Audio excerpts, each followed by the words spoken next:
네, 반갑습니다. 우선 비 오는 날 성균관대학교에 초대해 주신 정은주 선생님께 감사드리고요. 제가 이 대학로는 수백 번 왔었는데 이쪽 꼭대기까지는 한 번도 못 올라왔습니다. 처음입니다. 제가 대학로를 이렇게 자주 온 이유가 저 처가가 바로 여기 대학로에 있어요. 그래서 대학로는 뭐 제가 빠듯하게 다 아는데 성균관대학교는 처음으로 제가 올라왔습니다. 오늘 주제가 올해가 바로 다음 달, 오늘이 3월 마지막이고 이제 4월 29일 1992년 4월 29일 있었던 하나의 큰 획기적인 사건, 우리는 이제 4.29라고 합니다. LA에서는 이제 4.29, 9/11 하고 똑같이 우리 한인들에게는 결코 잊을 수 없는 그러한 큰 악몽이었고, 동시에 엄청난 시련을 겪으면서 상당히 많은 교훈을 얻은 그런 사건입니다. 그래서 거기에 대해서 오늘 제가 잠깐 말씀을 드리려고 합니다. 일종의 미주 한인 백년사, 지금은 1903년을 미주 한인 이민의 시작이라고 보면 거의 114년 사이에 있어서 아마 역사적으로 가장 획기적이고 중요한 사건이라고 저는 주장하고 있습니다. 그래서 그거를 이제 흔히 wake up call, turning point 또는 watershed event, 하나의 미주 한인 이민사에 있어서의 전환점이 되지 않나, 저는 그런 평가를 줄곧 내려왔거든요. 그리고 이제 특히 이제 중요한 LA 폭동 4.29가 중요한 것은 4.29 폭동을 분기점으로 Korean American이라는 새로운 정체성이 시작됐다. 저는 그렇게 생각을 합니다. 왜냐하면 그 전까지만 해도 대부분의 한인 1세들은 스스로를 Korean, 한국인으로 정의를 내렸고, 특히 이제 70년대, 80년대에 이민을 가셨던 분들은 한국에서 단일 민족의 우수성이라는 그런 교육만을 받고 미국으로 건너갔기 때문에 미국 시민이 되기를 거부를 했고, 스스로를 아주 애국주의적인, 민족주의적인 한국인으로 남기를 원했습니다. 그래서 대부분의 한인 1세들은 미국이라는 나라를 간 이유가, 물론 당시에 한국에 있어서의 정치적인 탄압이라든지 독재 정권에 대한 불만 이런 것도 있었습니다만, 대부분은 이제 경제적인 아메리칸 드림, 미국의 꿈을 실현하고자 미국으로 이주한 경향이 상당히 많고, 또 자녀들을 이제 명문대학교에 보내는 그런 두 가지 큰 꿈을 안고 미국으로 건너갔고, 그런 상황에 있어서 70년대, 80년도에 이제 우리 한인들이 특히 자본이 부족했던 분들은 이제 흑인가, 빈민가로 갈 수밖에 없는 그런, 왜냐하면 그 당시에 이제 1965년 와스 라이엇, 그리고 여러 가지 라이엇들이 미국 전역 도시를 휩쓸었기 때문에 그 당시에 흑인 지역에서 사업을 하고 있었던 주이시들이 이제 보험금을 타고 다 빠져나가기 시작했습니다. 그래서 하나의 vacuum이 있었는데 그 빈자리를 우리 한인 이민자들이 메꾸기 시작한 거거든요. 그래서 70년대 그리고 80년대 초부터 본격적으로 한인들의 흑인 지역 빈민가의 이주가 거기에 이제 상권을 장악하기 시작하면서 소위 말하는 한일 갈등이라는 용어가 이제 새롭게 등장하기 시작합니다. 그러나 이제 그거를 설명하기 전에 LA 폭동, 4.29 폭동을 통해서 저는 우리 미주 한인들이 큰 삼중고를 경험했다. 삼중고, 세 가지의 oppression. 그래서 첫 번째로 경제적이죠. 2,300여 업소가 약 $400 million, 전체 규모 피해 액수가 1억 불이었는데 그 중에 40%를 우리 한인 상인들이 당했다. 일부는 전소된 업소도 있고 약탈당한 업소도 있고 피해 규모는 다 다른데 총 2,280개의 업소. 그래서 엄청난 경제적인 피해를 당한 것이 우리 한인들이고, 두 번째로 이제 우리 한인 이민자들은 한국이나 뭐 다른 나라에서 이러한 일이 발생했다면 뭐 충분히 수용을 할 수가 있는데 그 당시 한국과 미국의 격차는 엄청났거든요. 한국은 무지 못 사는 나라고 미국은 뭐 최고의 부를 이룬 그런 국가였기 때문에 미국이라는 나라는 법치국가 또는 뭐 이런 민주주의의 국가 이런 국가에서 이런 엄청난 사건이 발생했다는 것을 도대체 믿기가 어려운 거예요. 그래서 Post Traumatic Stress Syndrome, PTSS, 어떤 정신적인 충격, 거기서 헤어나지 못한 분들도 꽤 되고, 그래서 그런 충격, 세러피를 받는 분들도 상당히 많았고요. 세 번째로는 이 점에 있어서는 아마 한국에서 상당히 오해가 많이 있는 것 같은데, 그 당시에 이제 첫날 LA, 사우스 LA에서 막 불이 나기 시작하고 스왑 및 리커 스토어에 대한 공격이 있고 그 두 번째 날은 이제 한인타운으로 급속하게 이제 번졌거든요. 한인타운으로 번지니까 근데 이제 LAPD에서 철수 명령을 내렸어요. 그러니까 거기에 시민들을 보호하지 말고 헤드쿼터 본부로 다 철수해라. 그래서 LA시 전체는 일종의 치안 부재. 그러니까 전화를 하면 LAPD에 전화하면 뭐라고 답변이 왔냐면 집으로 가라. 그래서 한인 상인들이 처음에는 어쩔 줄 모르다가 나중에 우리 스스로 우리 것을 지켜야 된다. 그래서 자위 방위단을 구성하고 총을 들고 루프탑 또는 이런 옥상에서 총을 들고 지키기 시작했습니다. 대낮에. 근데 그러한 장면이 이제 ABC TV나 주류 언론에 포착이 되면서 그 장면만이 세계로 송출이 됐습니다. 근데 그 장면을 어떻게 이해를 할 것인가? 그게 이제 상당히 중요한 이슈인데 미국에 사는 우리들한테는 그 장면이 굉장히 불리하게 작용을 했다고 저는 생각이 돼요. 왜냐하면 우리는 피해자인데 미 주류 언론에 비춰진 것은 오히려 가해자입니다. 지금 총 들고 폭도들을 향해서 우리가 총 쏜다라는 그러한 것을 보여주는 그런 장면이었거든요.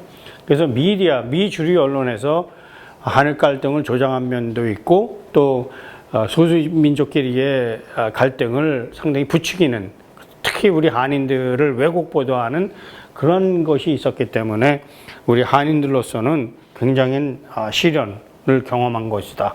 그러나 또 재밌는 게 뭐냐면 이런 악몽을 통해서 미 주류 사회에 코리안 아메리카가 각인이 됐습니다. 그 전까지는 Korean Americans were invisible. 전혀 관심도 없고 도대체 Korean American이 누구야? 네, Korean or Asian American 하면 either it was Chinese or Japanese Americans. 근데 이제는 Korean American이라는 사람들도 있구나. 그 전까지만 해도 Korean 하면 Korean War. 그 정도로밖에 인식이 안 돼 있었는데 이제 미국 사회에 1990년도에 미주 한인 인구가 거의 80만이 넘었거든요. 그러니까 그 미주 한인, Korean American Community라는 게 있구나. 그런 것도 이제 각인이 된 것은 아이러니라고 볼 수가 있습니다.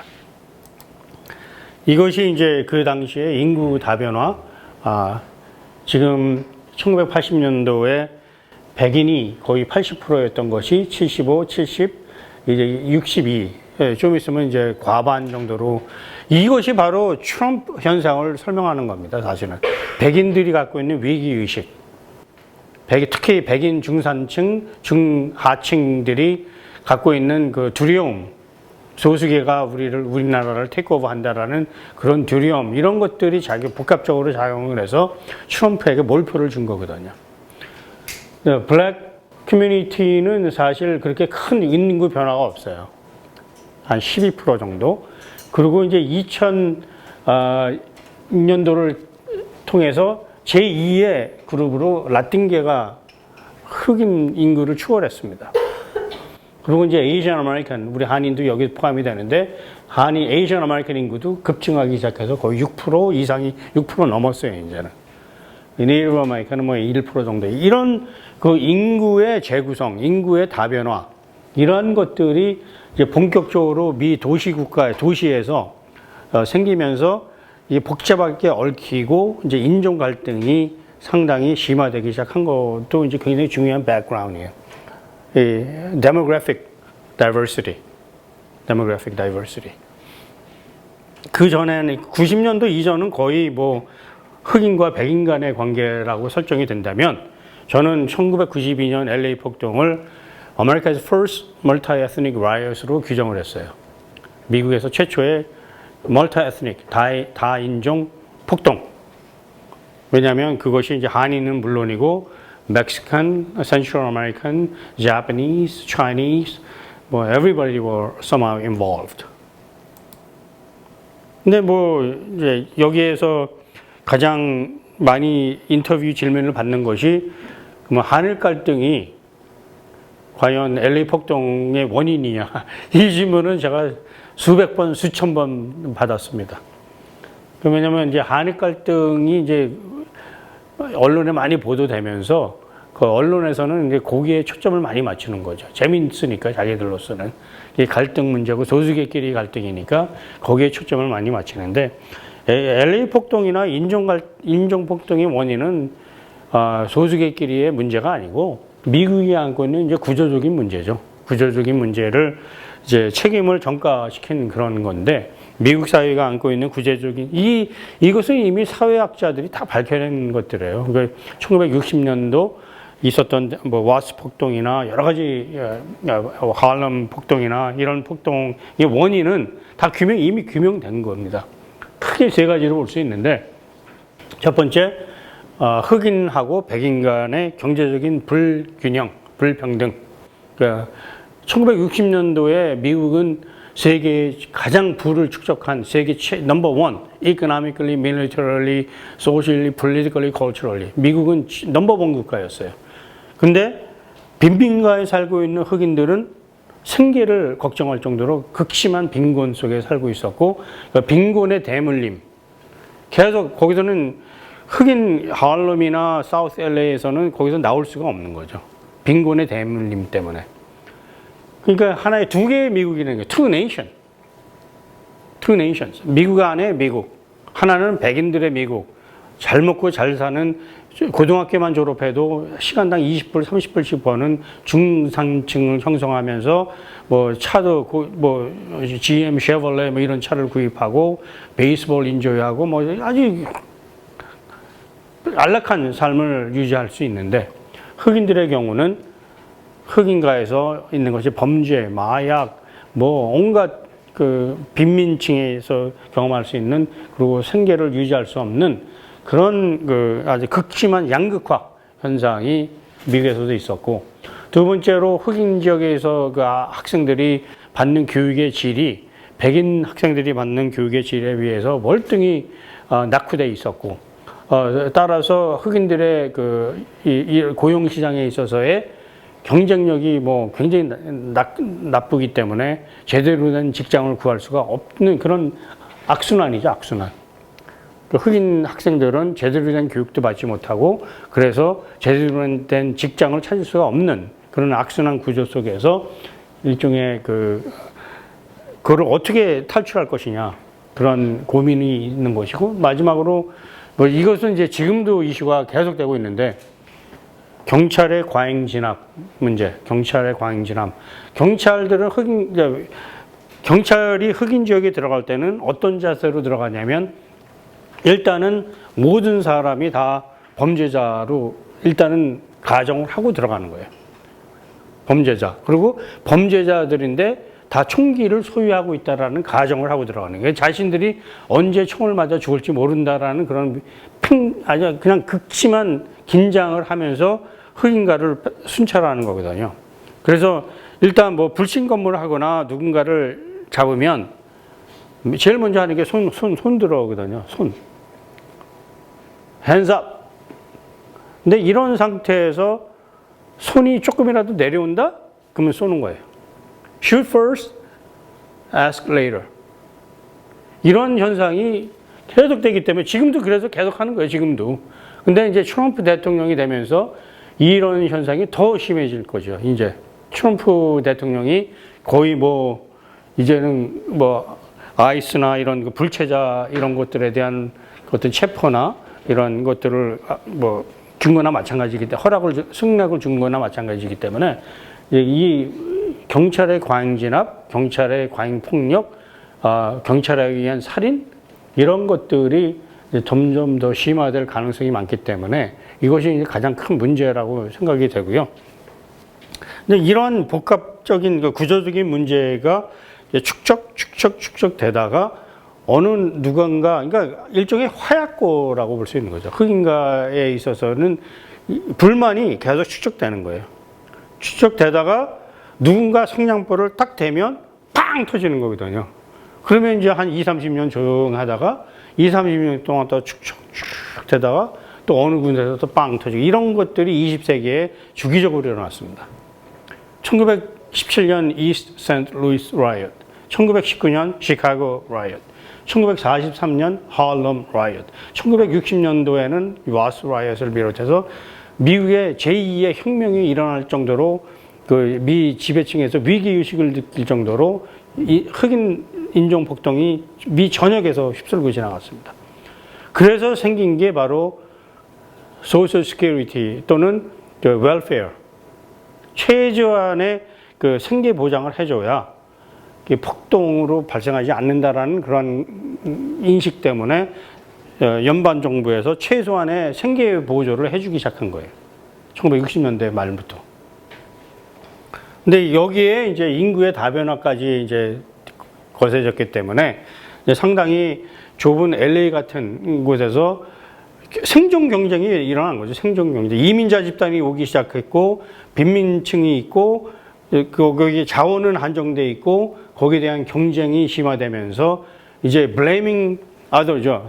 우리가 만약에 우리 친척이면, 우리 친척 아는 사람이면 저 사람이 조금만 잘못을 해도 우리가 그냥 이해를 해주고 넘어가는데 저 사람이 친척은커녕 이방인에다가 영어도 잘 못하는 그런 사람들, 외부인들이 우리 안방에 들어와서 사업을 하면서 우리 거를 다 뺏어가는데 조금만 마찰이 엄청나게 크게 불어날 수 있는 그런 오해의 소지가 항상 잠재적으로 있었다 이거죠. 그것이 이제 80년대부터 쭉 시작이 됐는데 여기서 이제 특권의식이라는 그런 개념이 상당히 중요하고 아마 여러분들은 어느 정도 이 특권의식이라는 것을 외국에서 오신 분들이기 때문에 좀 이해를 쉽게 할 수 있으리라고 생각이 되는데 미국에서는 white privilege라고 그러죠. 백인 특권. 백인 특권 의식이 뭐냐? 미국에서 백인으로 태어난 것은 특권이다. 근데 그 저소득층이나 중부 서부에 있는 백인들에게 이 질문을 던지면 그 사람들은 전혀 그 백인 특권이 뭐야 도대체? 어떻게 내가 백인으로 된 게 특권이야? 이런 질문을 할 겁니다. 그러면 제가 똑같은 질문을 이제 대한민국 사회에서 강남에 살고 있는 사람들은 강남 특권이 있다? 없다?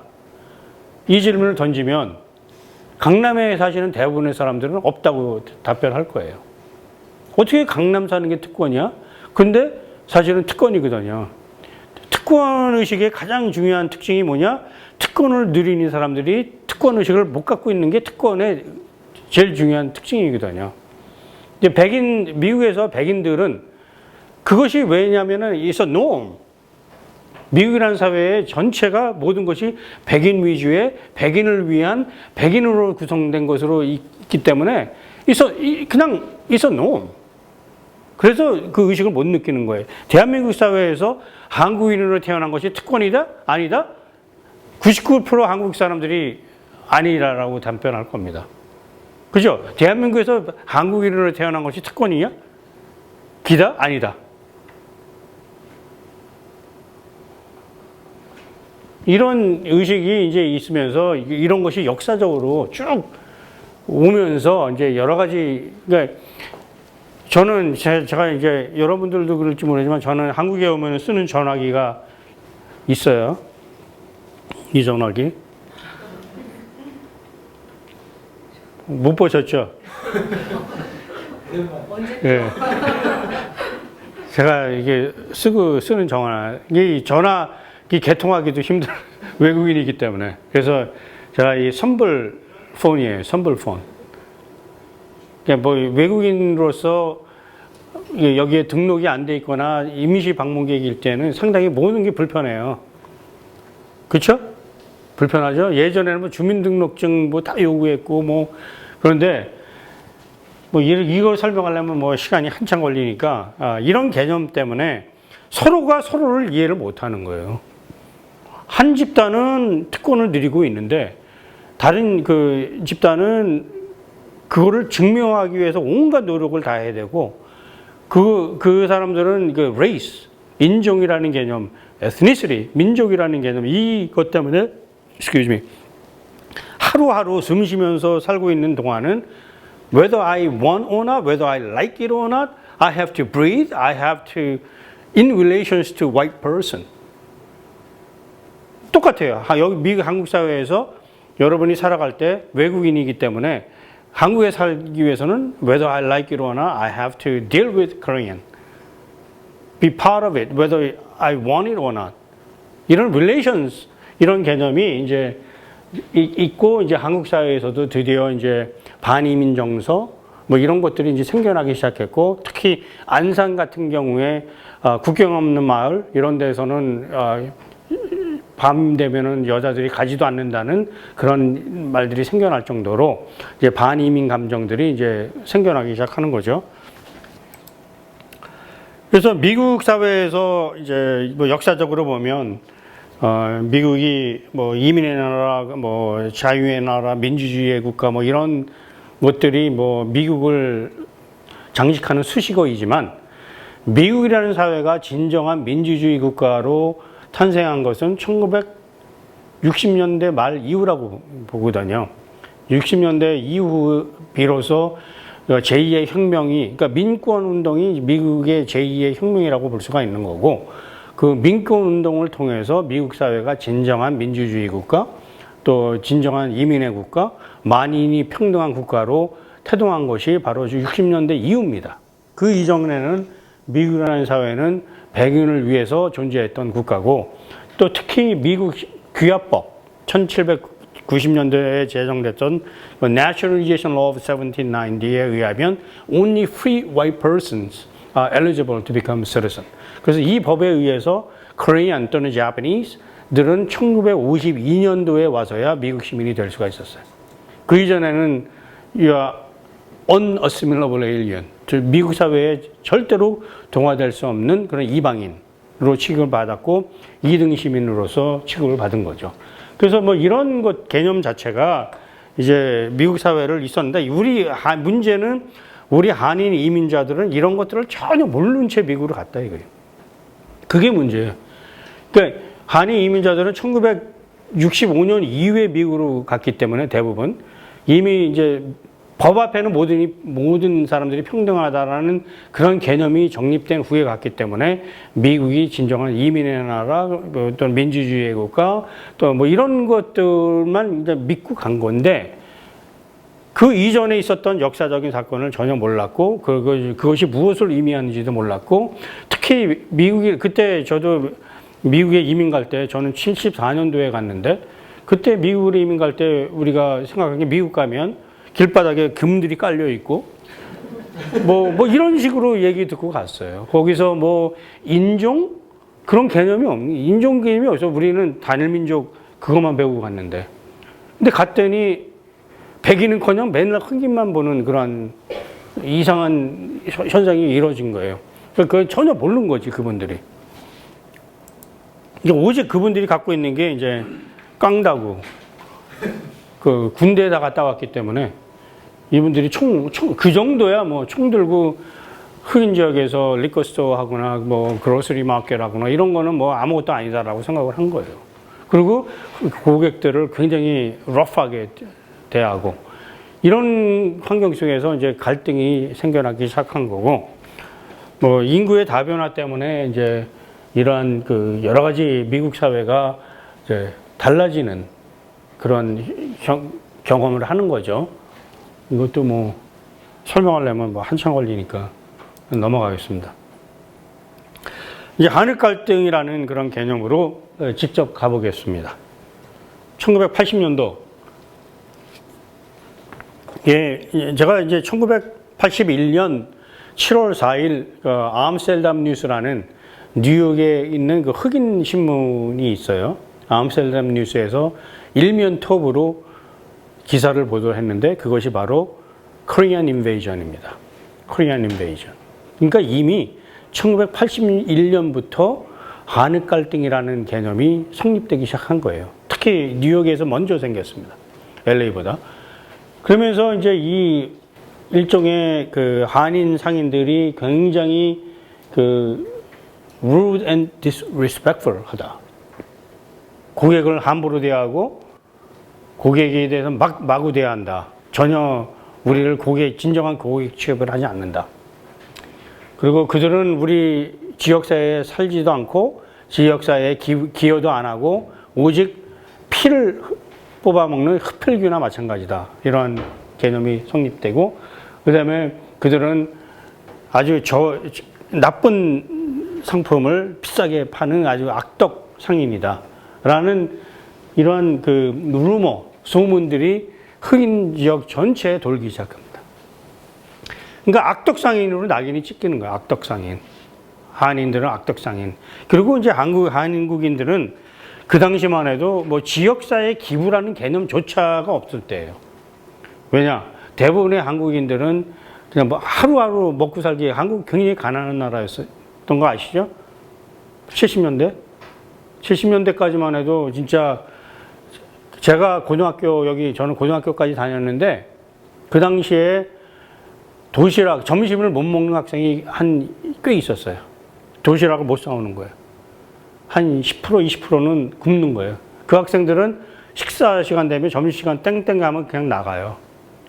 나가서 그냥 물 먹는 거예요, 물. 한 10%에서 20%. 그리고 한 50%나 60%는 360을 김치하고 밥만 싸왔어요. 진짜로. 7, 80%. 그리고 이제 나 같은 부르주아는 이제 거기에 반찬, 밑반찬, 계란. 그리고 계란을 누가 또 훔쳐 먹어요. 체육 시간에 나가면 누가 그거를 싹 뒤집어 갖고 계란만 싹 빼먹어. 그런 경험을 하면서 우리는 성장했어요. 그러니까 한국이라는 나라가 굉장히 가난한 나라였어요. 70년도는. 그런 상황에서 지금 하늘과 땅 차이인데 그거를 비교하자면 그러니까 그런 상황에서 뭐 지역사회 기부라는 개념이 있을 수가 없는 거지. 지금 내가 돈 벌어서 빨리 성공해야 되는데 그런 개념조차가 없을 텐데 미국에서는 기업이라는 것이 돈을 벌면 그 지역사회에 기부를 하면서 함께 어울리면서 가야 되는데 그런 걸 전혀 못한 거죠. 알지도 못하니까. 그래서 이제 지역 주민과의 갈등이 이제 고조되기 시작하는 겁니다. 그러다가 이제 언론, 미 주류 언론에서 이제 한일 갈등이라는 문제를 80년도에, 그리고 이제 80년대에 뉴욕에서 특히 동부에서 이 보이콧이 굉장히 많았습니다. 한인 상인을 대상으로 한 보이콧이 굉장히 많았는데 상대적으로 서부에서는 이렇게 문제가 심각하지 않았어요. 오히려 서부에서는 이제 레드 애플 보이콧이라고 이제 유명한 사건이 터지는데 1990년 1월 18일 그 브루클린 지역의 플랫부시라는 데서 레드 애플이라는 이거 청과상에서 조그만 그 물건을 이제 훔치는 거를 한인 상인이 잡았고 헤이티 이민자 여자인데 흑인 그것이 이제 사건이 발단이 돼서 그 레드 애플 대상으로 이제 보이콧 불매 운동이 시작이 됐고 이 불매 운동이 무려 15개월, 16개월 지속이 됐습니다. 그래서 미 주류 언론에서 웬만한 인베스티게이티브 리포터에서 전부 다뤘어요, 이 사건을. 그래서 한일 갈등이 인종 갈등의 대명사가 돼버렸어요. 90년도부터 91년 사이에. 그래서 그 사건이 이제 해결할 즈음에 LA에서 이제 커다란 사건 두 개가 터집니다. 3월 3일, 1991년 3월 3일, 소위 말하는 라드니 킹 사건 아시죠? 알아요? 다 보셨죠? 의다 맞는 거. 흑인 운전자 라드니 킹이 그 하이웨이 패트롤 오피서한테 150번 이상의 그 폭행을 당하는 그런 장면이 이제 저는 비디오 카메라로 찍혔고 13일 이후 1991년 3월 16일 사우스 LA에 있는 엠파이어 리커라는 그 한인 운영의 상점에서 그 라타샤 할린스라는 15살 난 소녀가 한인 상인 두 순자 여인에 의해서 총을 쏘는 장면이 이제 이 방범 카메라에 잡혔고 거기서 이제 살인이 된 거죠. 그 15살 난 아이가 이제 죽는 장면이 미 주류 언론에 보도되기 시작하는 거예요. 그래서 1991년 3월부터 1992년 4월 29일까지 LA에서는 이 두 가지 장면이 하루에 수십 번씩 방영이 됩니다. 매일, 거의 매일 뉴스 시간, 또 보이콧 이런 것을 방영할 때면 항상 라드니 킹이 맨 맞거나 두순자 여인이 이 학생이 이제 나가는데 뒤에서 쏘거든요. 나가는데 뒤에서. 이 두 가지 장면이 매일 보도가 되면서 이제 갈등이 고조되고 드디어 이 두순자 여인이 이제 유죄 판결이 났는데 판사가 집행유예로 풀어줍니다. 10월 달에. 그러니까 흑인들의 분노가 더욱 거세졌고 그러한 이제 한인에 대한 반감이 계속 이제 지금 쌓이는 거예요. 그래서 그런 것들을 어느 정도 우리가 좀 방지하기 위해서 소위 말하는 블랙 코리안 얼라이언스라는 한흑 연맹이라는 것을 조직을 했어요. 1986년도에. 그래서 폭동이 나면서 이것이 뭐 자동적으로 해체가 됐는데 이 한흑 연맹에서 여러 가지 노력을 했습니다만은 뭐 자원도 부족하고 여러 가지 구조적인 문제를 해결할 방법이 없어서 그런 것 LA 폭동 이후에는 뭐 있으나마나한 그런 조직이 됐고 그런데 이제 재밌는 게 이 한흑 갈등이라는 문제가 LA하고 이제 뉴욕에 계속 발생을 했고 LA 타임스나 뉴욕 타임스에서 이 사건을 보도를 많이 했는데 제가 어떤 분석을 내놨냐면 뉴욕 타임스에서는 한흑 갈등 문제를 이렇게 보도를 했습니다. 한인 상인들은 모범 소수민족이고 그들은 열심히 일하고 근면하고 오직 미국 사회에 적응하기 위해서 열심히 노력을 하는데 흑인 이 과격파들이 특히 알 샤프튼이나 소니 칼슨이나 이런 흑인 과격파 지도자들이 흑인들을 부추겨서 보이콧을 하고 불매운동을 주도하면서 그래서 이런 흑인들이 책임이 더 크다. 그리고 한인들은 모범 소수민족이다. Model minority. 이런 식으로 많이 보도를 했습니다. 그러니까 이게 이 문제의 그 원인이나 그 책임 전가를 흑인 사회에 했습니다. 주로. 근데 LA Times was totally opposite. 로스앤젤레스 타임스에서는 한인 상인들을 굉장히 악덕 상인으로 규정을 했고 아까 얘기했었던 그 저질의 상품을 비싸게 팔고 돈을 많이 벌어가고 굉장히 건방지고 무례하고 이런 식으로 보도를 하면서 흑인들이 보이콧을 하고 프로테스트하는 게 당연한 것이다. 그리고 그 지도자는 그때 그 데니 베이크웨이라는 사람이 있었는데 그는 새로운 지도자상이고 이런 것들을 인종 갈등을 부추기는 그런 분석이 굉장히 달랐습니다. LA 타임스하고 뉴욕 타임스. 그러나 end results are same. No matter what. 그 인종 갈등이 부추긴 거죠. 한인과 흑인 간의 갈등이. 그러니까 LA 타임스나 뉴욕 타임스가 하나의 같은 구성원으로서 우리가 이 문제를 하려고 하기보다는 오히려 갈등을 조장하는 식의 보도를 계속 많이 한 거예요. 그래서 이 일렉트로닉 미디어, 이 TV하고 이 프린트 미디어가 동시에 일렉트로닉 미디어에서는 계속 그 라드니 킹 폭행 장면하고 두순자 여인 사건 총 쏘는 장면을 보도하고 신문에서는 계속 그냥 갈등을 부추기는 그런 보도를 계속 하면서 이 80년도에 이제 인종 갈등 그리고 90년대 초에서의 인종 갈등이 이제 극도로 가면서 라드니 킹 verdict 나오는 순간 이제 폭발한 거죠. 1992년 4월 29일 오후 3시. 저는 정확하게 기억하고 있어요. 제가 그날이 공교롭게 이제 제 오피스 연구실을 문을 열고 딱 들어가는데 전화가 울렸어요. 정확하게 3시인데. 전화가 울려서 딱 받으니까 저쪽에서 What do you think? 그래서 뭐가 What do you think야? Not guilty. 그러면서 이제 새로운 역사가 시작된 건데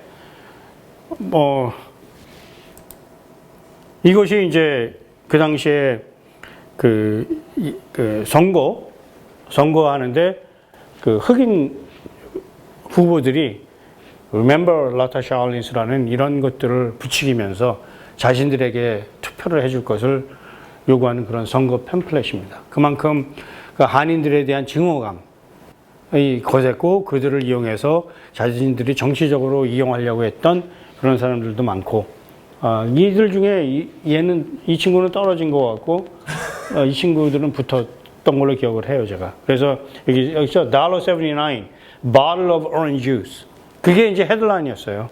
그 주순자인 사건 터졌을 때 LA 타임스에 톱으로 $1.79 1불 79전 때문에 사람을 죽여도 되냐 이제 이런 것을 암시하는 거죠. $1.79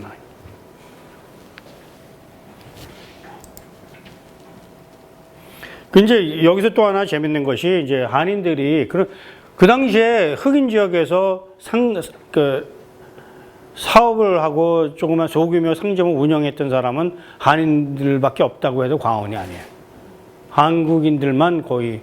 근데 그 이유 중에 하나가 뭐냐면 한인들의 자영업 비율이 미국에서 제일 높습니다. 자영업 비율이 제일 높아요. 그리고 그 한인들의 인구 분포가 다른 어느 민족보다 미 전역에 퍼져 있습니다. 한인들은. 주로 아시안계들은 이 동부나 서부에 밀집해 있거든요. 근데 한인들은 뭐 남부, 중서부 어디 가나 다 있어요. 한인들은. 왜? Opportunity, they will go. 그 어떤 기회가 있다면 한인들은 마다하지 않고 그러니까 risk taker입니다. risk taker. 모험을 그냥 하는 그냥 무대뽀. 그게 뭐 전쟁 경험에서 그런 수도 있고 또는 군대를 갔다 왔다라는 그런 배경도 있을 것 같고 그 이유는 좀 더 분석이 필요하다고 볼 수가 있는데 그것이 이제 미주 한인들의 가장 큰 특징의 하나고요. 또 하나 이제 제가 이번에 이 인종폭동 LA 폭동 25주년을 맞이해서 이제 주류 언론에 얘기하는 것 중에 하나가 바로 요 그래프예요. 그 당시에 한인 상인들이 엄청나게 많이 죽었어요. 강도로. 30명이나 죽었어요. 1991년도에. 이것이 이제 근데 이제 언론에서 이 사건은 단순 강도로 그냥 넘어가는 거고, 두순자 여인이 라타샤 할린스를 총으로 쏴 죽인 거는 인종 갈등으로 묘사를 한 거죠. 근데 30명이나 죽었어요. 그래서 그 당시에 그 한인들에 대한 그것이 단순 강도도 있었겠지만 아닐 가능성도 상당히 많은 거예요, 이게. 인종 혐오성의 그 강도고 살인이었을 가능성도 많아요. 이게 그 당시의 상황을 단적으로 저는 설명해 준다고 봐요. 그래서 이제 마지막으로 우리 한인들이 엄청난 지금까지 과정을 살펴봤고 LA 폭동이 발생해서 어떠한 교훈을 얻었는가? 우리 한인들로서는 엄청난 교훈을 얻은 겁니다. 미국 사회를 살아가는 지혜를 배운 겁니다. 첫째, 아까 앞에 먼저 얘기했듯이 Korean American was born and reborn on April 29th, 1992라고 그래요. 그러니까 미주 한인으로서의 정체성, 확립, 재정립 이런 것들이 이제 시작이 되기 시작했고 특히 미국이라는 사회가 우리가 살 곳이야. 이제는 더 이상 we are not going back to Korea. 한국으로 간다는 그런 생각을 접기 시작했고 여기 미국이라는 사회가 바로 우리 차세대, 우리 아들, 딸들이 살 곳이고 우리가 주인의식을 가져야 된다라는 그런 생각을 하게 됐고 주인의식을 가지면서 우리의 의무와 권리를 동시에 행사할 수 있다라는 그런 생각의 전환이 시작된다고 저는 그렇게 분석을 했어요. 그리고 이제 두 번째로 중요한 게 우리는 경제적으로는 어느 정도 먹고 살 수 있고 안정을 찾았지만 정작 위기에 닥치고 엄청난 피해를 당했는데 nobody cares. Nobody cares. 왜? 우리는 정치에는 전혀 관심도 없었고 참여도 하지 않았기 때문에 어느 정치인도 우리를 도와주려고 하지 않았고 무관심. 오히려 이용을 해서 자기 인종이나 자기 민족을 이익을 취득하려는 그런 자세를 보였기 때문에 우리 한인들이 미국에서 우리가 살아가기 위해서는 political empowerment, 정치력 신장이 절대적이다. 꼭 필요하다라는 것을 절감하는 거죠. 그래서 그때부터 그 당시에 우리 한국계 미국인의 정치인이 그 선거로 선출된 정치인이 단 한 명도 없었어요. 미국에. 그 당시에. 이제 그 해에 이제 김창준 전 의원이라든지 한 6명인가가 선출이 돼요. 그러면서 이제 미국 정계 진출에 상당한 관심을 보이고 있습니다만은 아직도 요원해요. 지난 25년 동안 노력을 많이 했지만 중국계나 일본계에 비해서 우리 연방 하원에서 한 명도 없고 캘리포니아 레지슬레이처도 딱 한 명밖에 없고 이제 겨우 LAC 의원으로 한 명 배출했고 이제 아직도 걸음마 단계. 그리고 이제 Generational Cooperation, 우리 1세들이 이제 폭동을 당했는데 꿀벙어리야. 아무도 얘기를 못해. 그때 미 주류 언론에서 계속 인터뷰 하려고 상인들이 어떻게 느끼냐고 상인들의 목소리를 경청하기 위해서 인터뷰 신청을 무지 많이 했어요. 근데 상인들이 전부 노하는 거야. 못하는 거야. 노하는 게 아니라 못하는 거죠. 언어가 안 되니까. 그래서 결국은 전부 인터뷰 요청이 누구한테 갔냐? 앤젤라 오라는 2세 변호사가 있었고 그리고 저한테 나온 거예요.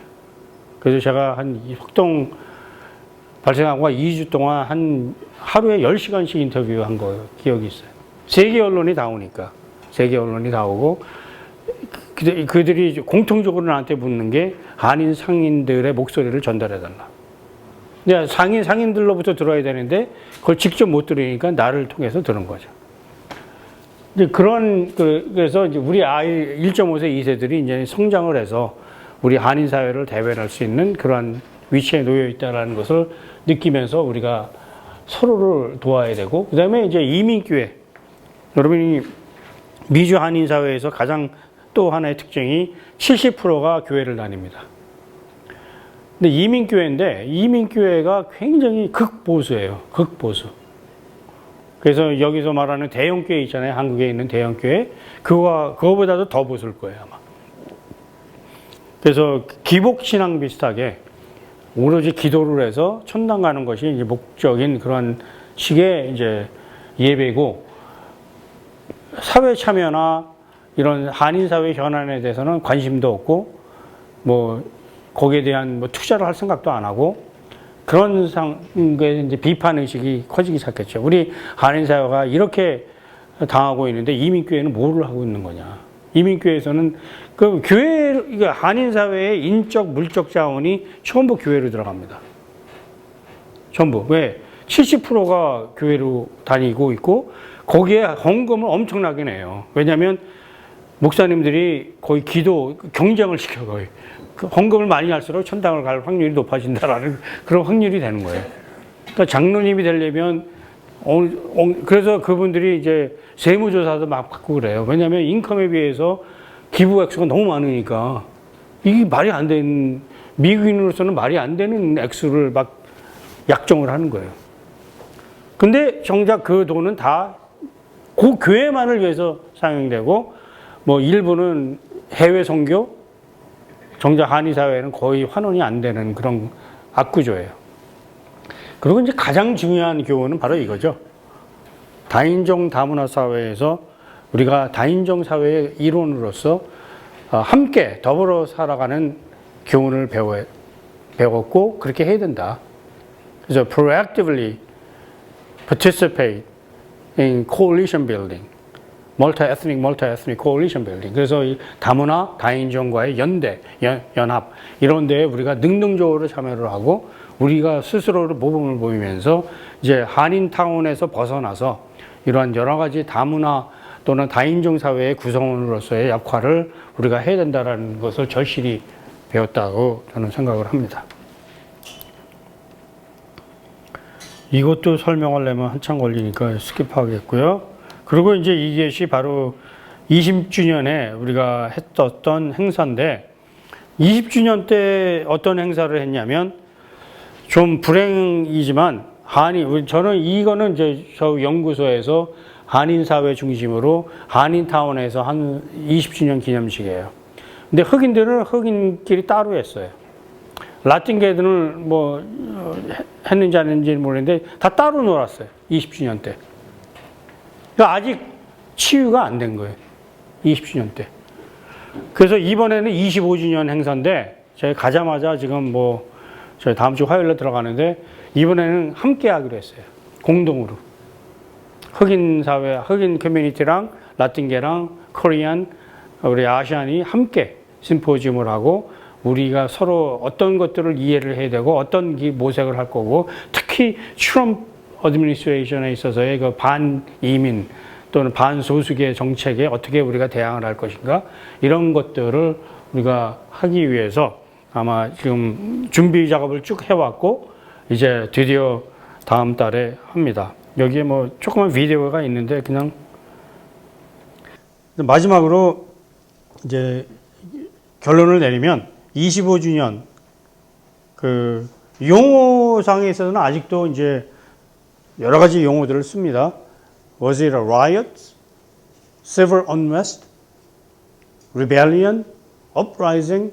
Or even revolution? 이 용어가 다 쓰여져요.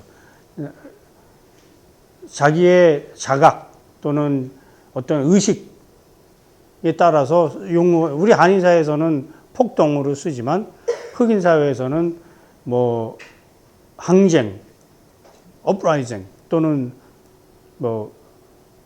civil unrest, 소요 사태 이런 용어들을 이제 쓰고 있는데 그것이 바로 이제 우리의 다른 관점을 그대로 보여주는 거죠. 그리고 이제 소위 요즘은 한일 갈등이라는 용어 자체가 거의 전혀 쓰여지지 않고 있고 관심의 대상도 아니고 그 이유 중에 하나가 이제 흑인 지역에서 상권을 장악했던 한인들이 다 많이 떠났고 지금은 상인권의 다변화, 특히 라틴계 인구가 급증을 하기 시작했고 아랍계, 중동계나 또 중남미 계통의 그 상인들이 흑인 지역에 와서 상업을 하고 있기 때문에 한인들과 더불어 이게 다변화.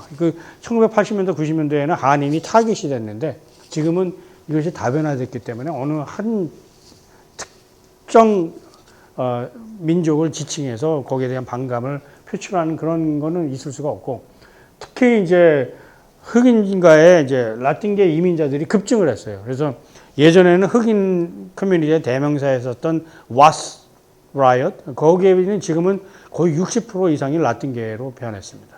그만큼 이제 라틴계하고 흑인과의 갈등이 오히려 더 큰 이슈화가 되기 시작했고 그리고 이제 LA 폭동 직후에 많은 한인 상점들이 불타고 없어졌기 때문에 흑인 지역 주민들에게 상당한 불편을 초래했어요. 왜? 바로 옆에 있었던 가게가 불타니까 이제 당장 아이들 우유를 사 먹여야 되고 기저귀도 사야 되는데 생필품을 사려고 그냥 원마일을 걸어가야 되는 거예요. 그러니까 우리 이 한인 상인들이 흑인 지역에서 사업을 해서 생업을 할 수 있었던 이유가 대형 마켓에서 흑인 지역을 들어가지 않기 때문이거든요. 왜 안 들어가? 이윤을 창출할 수 없으니까 안 들어가는 거예요. 간단히. 대형 마켓에서 이윤을 창출할 수 있으면 들어가죠. 왜 안 들어가겠어요? 거기 위험 부담도 높고 또 마진도 적고 이 사람들은 우리는 마켓에 가면 일주일치 사잖아요. 먹을 거. 이 흑인 지역에 살고 있는 사람들은 빈민층이기 때문에 그렇게 할 수가 없어요. 그냥 와서 내가 필요한 거 당장 사.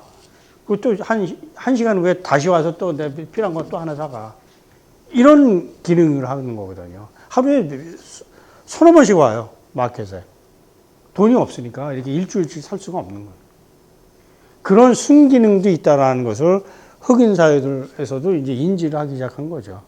그러면서 이제 서로에 대한 오해도 이제 풀기 시작했고, 한인들이 지역사회에 기여를 하기 시작했고, 환원하기 시작했고, 그러면서 서로를 알기 시작하면서 어느 정도는, 뭐, 물론 아직 불신은 남아 있어요. 아직도. 이게 완전히 해결된 건 아니고, 다만 그 예전보다는 서로를 이해하는 폭이 넓어진 것이고, 그런 것들 때문에 서로를 이해하려고 하는 그런 마음이 있다는 것 자체가 중요한 거예요. 그러면 오해를 살 만한 것을 대화로 풀 수가 있는데, 서로를 그 80년대, 90년대는 서로를 불신했거든요. 그러니까 대화는커녕 조그만 문제가 그냥 엄청나게 커지는 그러한 결과를 초래했던 것이고, 이것이 이제 우리 연구소에서 이번에 새로 출간한 책입니다. 김영옥 재미농포연구소에서 폭동 25주년을 맞이해서 우리 연구소에서 일하고 있는 그 리서치 어시스턴트인데 캐롤 파크이 2세입니다. 2세 Memoir of a Cashier. 이것은 이제 이 학생이 자기가 10살 때부터 캄튼에 있는 여러분 캄튼 아세요? 캄튼이 LA 흑인 지역에서 가장 험악한 지역입니다. 갱들도 많고 거기에는 뭐 가지도 않아요. 보통 사람은. 거기에서 주유소에서 10살 때부터 그 방탄유리가 있는 그 곳에서 일을 하면서 자기가 경험한 것을 쓴 책이에요. 12살 때 LA 폭동을 경험을 했고, 그래서 거기에서의 그 어떤 자기가 배우고 경험한 온갖 쌍욕은 다 있고, F-word, 거기는 완전 빈민가이기 때문에 굉장히 험악해요. 그러면서 그거를 어떻게 자기가 이제 성인이 돼서 그 문제를 접하고, 지금은 이제 달라진 거죠. 그래서 여러분이 관심이 있으면 이 책을 구입해서 읽어보시기 바랍니다. 아마 이게 마지막 같은데? 이거는 이제 한국 사회에 우리의 경험을 한국 사회에 어떻게 접목시키고 한국 사회에 시사하는 바가 무엇인지를 제가 그냥 써놓은 건데, 뭐, 이 정도 하면 되겠죠? 질문 있으면 받겠습니다. 고맙습니다.